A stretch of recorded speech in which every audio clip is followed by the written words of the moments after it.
Hello Internet, welcome to Bat and Rabbit, I'm Warren, and this week's slightly belated video was inspired by the anonymous quote, "Never regret anything because at one time it was exactly what you wanted."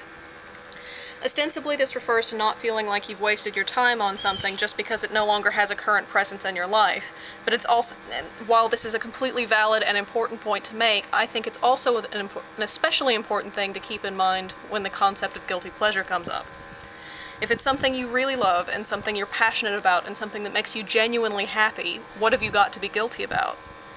Everyone has a right to be happy and to enjoy their life, and it's kind of pointless to try and shame people for their interests and personal tastes. I still have to remind myself of this a lot because my particular brand of chronic anxiety makes me petrified of being made fun of, but really, in the long run, if it makes you happy, it shouldn't be something people can use to make you miserable. One particular guilty pleasure of mine is watching My Little Pony. I don't like to admit this very often because there's this weird stigma surrounding adults and teenagers who still watch children's television, but that baggage is ridiculous.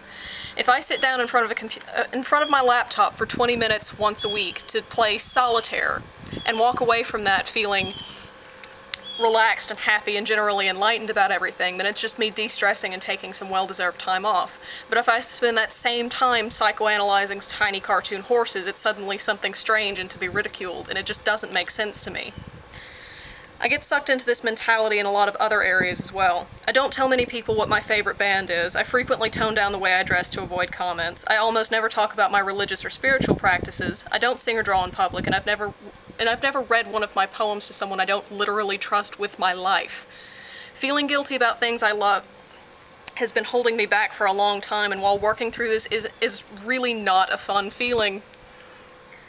I'm feeling a lot better about the opportunities I'm getting to stop letting other people define me. If you'd like to join the conversation on guilty pleasure, please leave a comment below or send in a video response. As always, please feel free to suggest topics for future videos, and subscribe to see more of the Bat and Rabbit project. That's all for now. I hope you enjoyed this video. This is Warren, signing off.